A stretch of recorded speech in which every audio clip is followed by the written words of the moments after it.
Bonsoir à toutes et à tous, soyez les bienvenus. Ce 26 novembre est marqué par la disparition de Fidel Castro. Le leader de la révolution cubaine est mort à l'âge de 90 ans. Annonce faite cette nuit par son frère Raoul à la télévision avant de décréter 9 jours de deuil national. La joie des exilés cubains de Miami tranche avec les réactions de circonstance à Cuba. Nous serons à La Havane. C'est une page d'histoire qui se tourne. Fidel Castro a incarné la résistance à l'impérialisme américain et au capitalisme durant la guerre froide. Nous reviendrons sur le parcours de cet homme qui a régné sur Cuba pendant près d'un demi-siècle. Le commandante ne se laissait pas facilement approcher. Notre journaliste Abraham Ziziadis l'avait interviewé en 1998 à Genève. Nous verrons avec lui ce que cette mort va changer pour Cuba et dans les relations difficiles avec les États-Unis. C'est Raúl Castro qui a annoncé la mort de son grand frère à la télévision cubaine. Fidel Castro s'est éteint hier, 10 ans après avoir quitté le pouvoir, mais sa présence continuait de peser dans les affaires du pays. Ce ne sont pas moins de 9 jours de deuil national qui ont été décrétés. Malika Nedir. Vers minuit, Raúl Castro, revêtu du même uniforme kaki que portait son frère lorsqu'il dirigeait le pays, annonce la mort du commandant. Ce soir à 22h29, le commandant en chef de la révolution cubaine, Fidel Castro, est mort. Jusqu'à la victoire, toujours. Aussitôt, les rues de la capitale se vident. Les habitants, presque incrédules, expriment leur surprise et leur chagrin. Nous sommes très tristes. Même mort, il sera toujours notre commandant.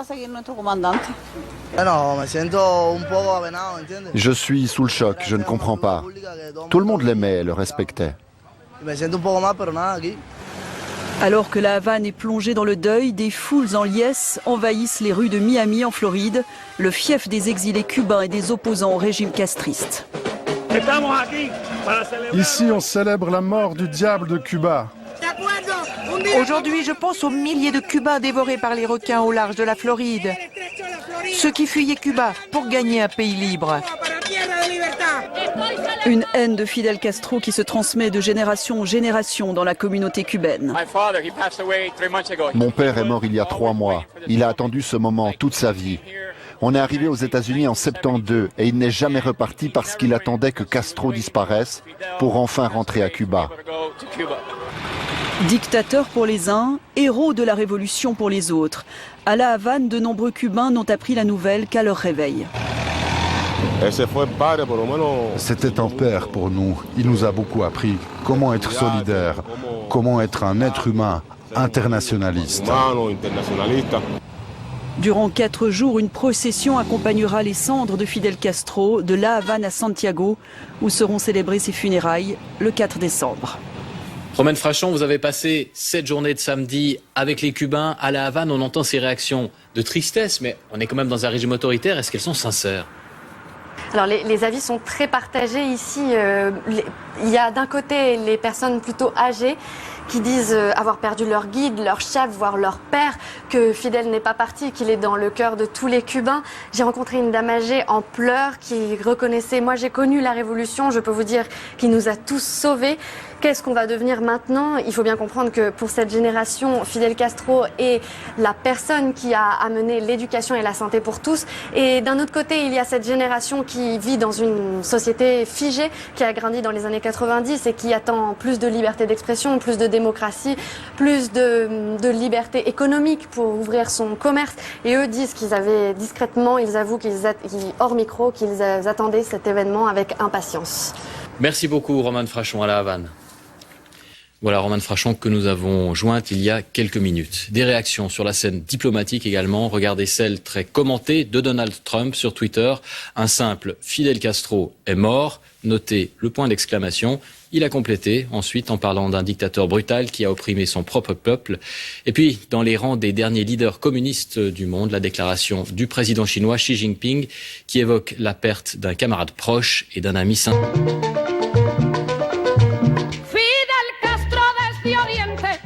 Fidel Castro et son célèbre cigare, image symbolique de ce révolutionnaire historique.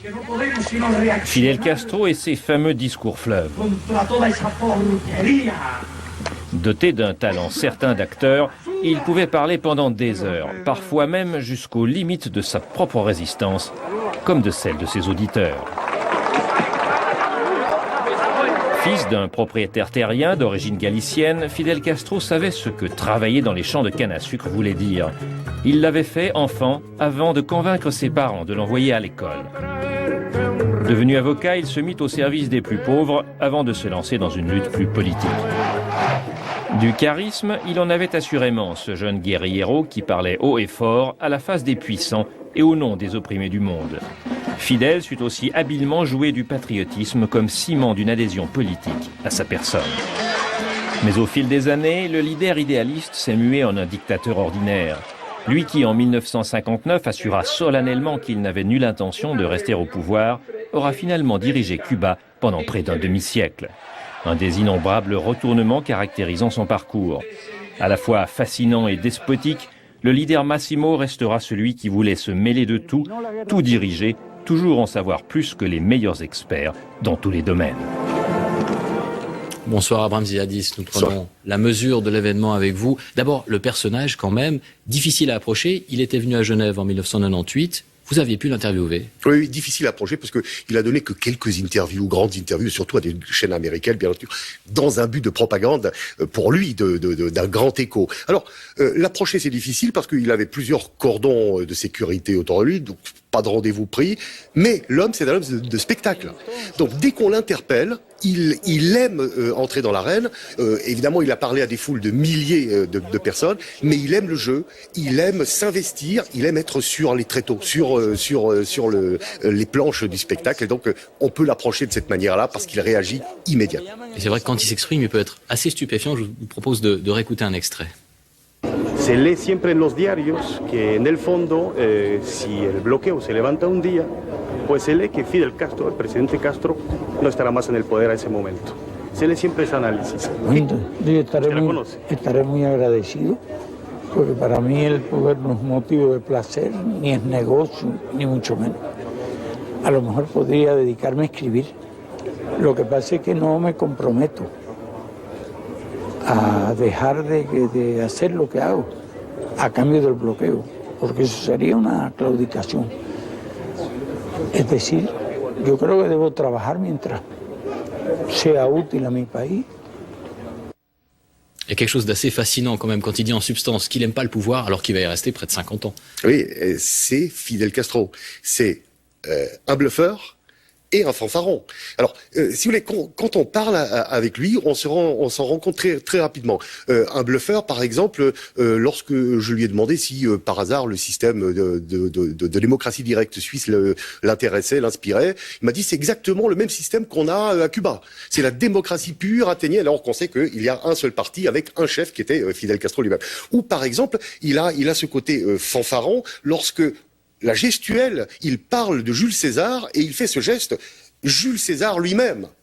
Donc Fidel, c'est en grande partie, a construit sa carrière dès son plus jeune âge, dès qu'il est arrivé avec 20 guerrilleros à Cuba. Eh bien, sa première interview, il l'a donnée à la CBS en simulant un téléphone de campagne qui sonnait à ce moment-là et en faisant venir ses camarades avec de vieilles armes pour montrer qu'il y avait un véritable front alors qu'il n'y avait absolument rien. Voilà Fidel. Si on se tourne vers l'avenir, Abraham, alors il y a une transition qui a été amorcée. Il a quitté le pouvoir il y a une dizaine d'années. Il y a une détente avec les États-Unis.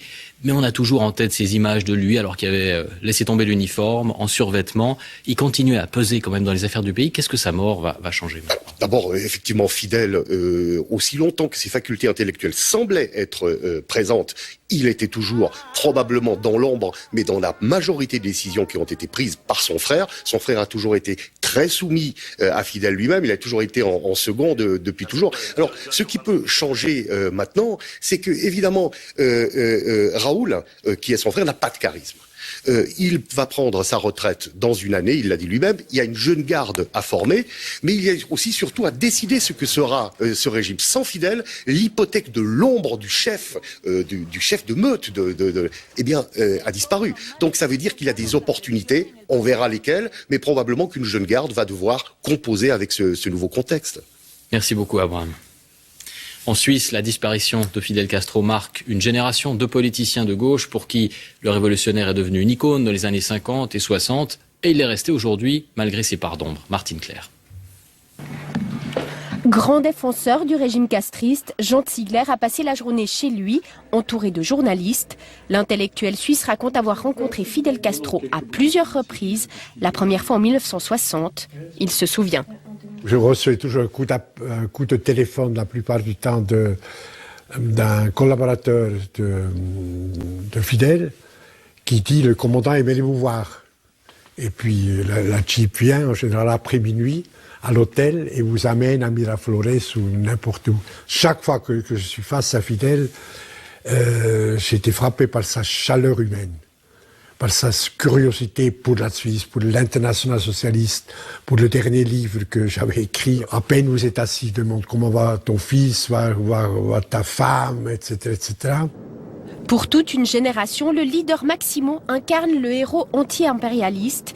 Et à 82 ans, Jean Ziegler défend encore les acquis de la Révolution. Qu'il est possible de changer le monde. Castro et ses compagnons ont libéré le peuple cubain de la tyrannie de Batista, ont vaincu la misère, ont donné à manger à tous les enfants, un accès à la médecine, à l'école. L'attente de vie à Cuba est la même qu'en Suisse. Quant à la liberté d'expression, elle viendra dans un deuxième temps, justifie Ziegler. Pour cet éternel indigné, Castro n'a jamais été un dictateur. Un dictateur, d'abord, utilise le pouvoir pour lui-même, pour enrichir lui et sa famille, ce qui n'est vraiment pas le cas à Cuba. Pour beaucoup, le régime cubain a permis de libérer des peuples dans le monde entier. Ce cancérologue et ancien dirigeant socialiste suisse connaît bien le pays. Il y soutient des projets de santé publique.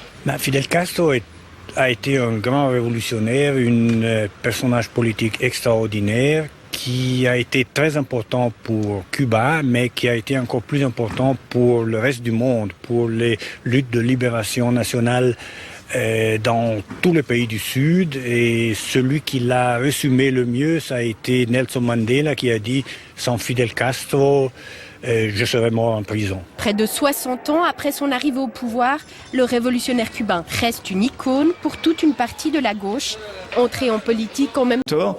Et on tenait l'autre bout, la critique de la confiscation de cette révolution par un pouvoir personnel, par une famille, par un système vertical, dictatorial. Et je pense que ce qu'il faut dire au moment où un homme meurt, c'est justement que ce n'est pas cet homme, ce grand homme, qui est la révolution. Ouais. La révolution cubaine, c'est d'abord un immense nom fait par un petit peuple à la plus grande puissance du XXe siècle et qui a tenu bon. C'est aussi... Il faut rappeler donc que Castro a liquidé la dictature de Batista, qui était le symbole et qui était le symbole de ce que Trump voudrait faire aujourd'hui, des casinos, la concurrence, la prostitution, le dédain des femmes, toute cette violence. C'était la réalité de Cuba dans les années 40. Bien sûr. Donc ça, c'est ça qui restera. Il restera le débat sur Castro et sur justement son régime, son règne, son frère, encore une fois cette confiscation de la révolution, mais il restera le souffle de la révolution, il restera ce qu'elle a signifié. C'était dit tout à l'heure par notre collègue africain, c'est-à-dire dans le monde entier, un petit peuple de 10 millions d'habitants et n'est jamais rentré dans une logique de puissance, n'a jamais voulu opprimer d'autres peuples, a toujours été dans une logique internationaliste et donc ce souffle-là est toujours là. Alors les droits d'homme ont quand même